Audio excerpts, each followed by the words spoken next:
Hello Year 6, it's Miss Jobbins here with your Spring 1 Week 5 English work for this week. As you know, it is Wellbeing Week, so our English this week is focused on wellbeing topics, primarily a wonderful book called Break the Mold by Sinead Burke, who is a famous author.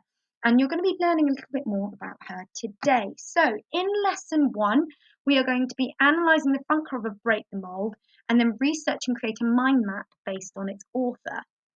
So, as you know, to every lesson, we always start with our spelling starter, and you should pause this video after I've read through today's instructions.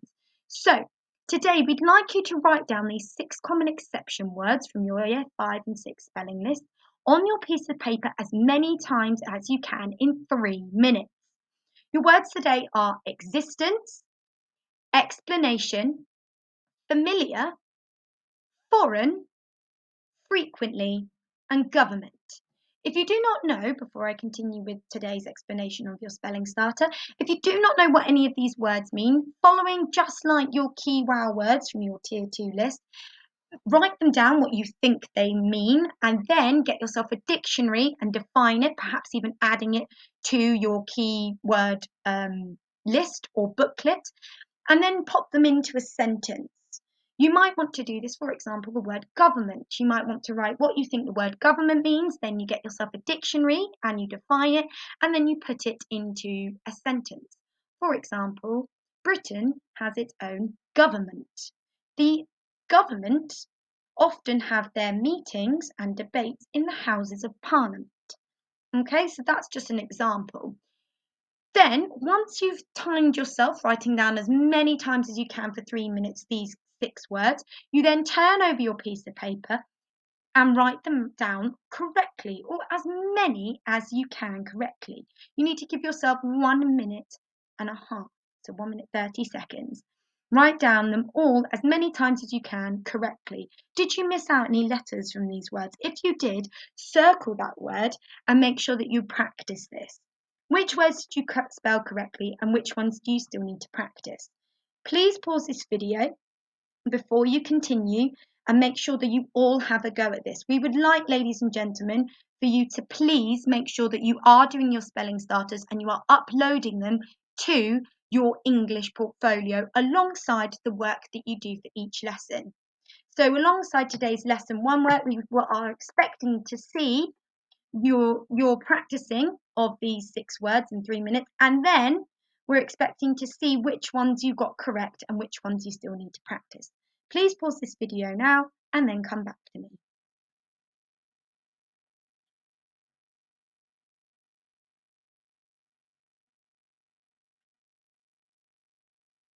Hello and welcome back. You should have had a go at your 6 common exception Year 5 and 6 spelling words.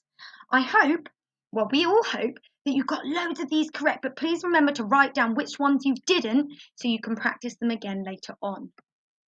So we're going to move on to today's first activity of your lesson 1. As you can see here, we have the book I mentioned at the start of this teaching point, and it is called Break the Mold, How to Take Your Place in the World by Sinead Burke. And today we'd like you to, using your Vipers and P skills, we would like you to analyse the front cover of this work. Now, we've done this before in our novel study and also when we've done other comprehension skills, but today is all about you answering these questions here, your Viper questions here, in full sentences. That means you are making sure that you justify your answers and your ideas using the upscaled and technical vocabulary, and you're reflecting on your own personal opinions. You're also using your Viper's skills and your P skills to back up your answers. That means, ladies and gentlemen, you're not just going, I think it means this. You're justifying and you're providing supporting answers to go with them. Why do you think it means this? What from the picture or the illustration or the front cover tells you this? And why do you personally think this? We're looking for each of these questions about a sentence, 2 sentences, possibly even 3, just like you would when you answer the 3-mark questions.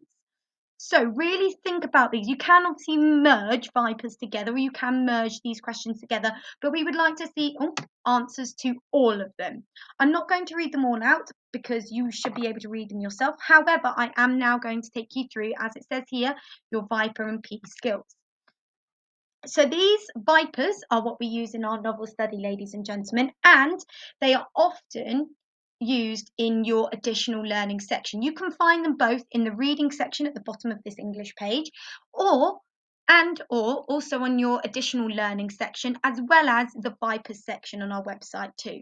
But we know that each of these vipers stands for a different section when doing reading comprehension. Each of these example questions can help you to not only support your reading or your reading comprehension, but they can also help you when you're writing your answers. So we know that the V in Viper stands for vocabulary, where we find and explain the meaning of the words in context. That's where we find them. The I in Viper stands for make and justify inferences. So it stands for infer or inference. So that's where we make and justify inferences using evidence from the text. So it's where we use the text to support us in answering questions or supporting our ideas. The P in our Vipers stands for predict. This is where predict what will happen based on the details given or implied. So, for example, questions such as from the cover, what do you think the text is going to be about? This is where you predict. It means you make an assumption or an estimation based on what you've read or seen already. So you will be often asked these, so like looking at the front cover or listening to what you've just read, predict, excuse me, predict what you think the next chapter is about. Predict what you think this story is going to be about, for example. The E in our Viper stands for explain, and this means to explain how the content, so what's written or what you can see, is related and contributed to the meaning of the whole as a whole. So explain how they all link together, how and why are they all like this or written in this way or explained? Why has the author used these types of structures? What is the purpose? Why is it effective? It's basically a lot of what, how, which questions. Explaining also means to explain how the meaning is enhanced through the choice of language. So it links very much so to the vocabulary section. So it also says explain the themes and patterns that develop across the text. And explain, that means tell us how and why and what. You remember sort of thinking back to our newspapers, sort of thinking of our 5 Ws. That's sort of explaining. Okay, explain how information contributes to the overall experience. Okay, so you can think about these questions and look back to this previous E to support your learning. And remembering to use those upscaled and technical vocabulary, making sure that we're using those full sentences and you're reflecting on your own personal views and opinions. The R in our Vipers means to retrieve, which means take, and record, meaning writing down, information and identify key details. So that means find and pick out key details from fiction and non-fiction. So it means sort of looking at what you've read or looking at what you've seen, take information from those, take examples from those, basically using your infer and your explain skills to support your ideas. Okay, again, use these questions to support your answering of your R questions here. But as you can see here, it says from looking at the images. That's mainly what it's asking you to do. Like retrieving means to take. You're taking what you've already been given and what you can see and what you've read, and you're supporting what you're trying to say. And finally, the S in our Viper stands for summarize. Summarize means summarizing the main points and ideas from more than one paragraph. So it means bringing all together and supporting your ideas and giving sort of like an overall idea or justification or conclusion. So it means bringing all of the information you've got together, tell us why or how or what, in what order, etc. So it's basically bringing all the work together and explaining it in finer detail. So pause the video now, ladies and gentlemen, and look over your Vipers questions from your front page analysis. Look over these Vipers again. If you do have any questions, please ask your class teacher or your class teacher for this week Jet class, for example, you will be speaking to Miss Bannenberg and Mr. Collier or Miss Story. They'll be able to help support your Vipers section in much more detail. As well as that, if you need Jet class or anyone else, if you need some more support in this, please don't forget I am here as well to help you. But please pause this video and look over the types of questions based on each of these Vipers, and also think back to these questions. We are here to support you. Now, as I said, pause this, read over it, and then come back to this video in a few moments once you've done all of that, and I will take you now through your P section. Pause the video and come back to me in just a moment.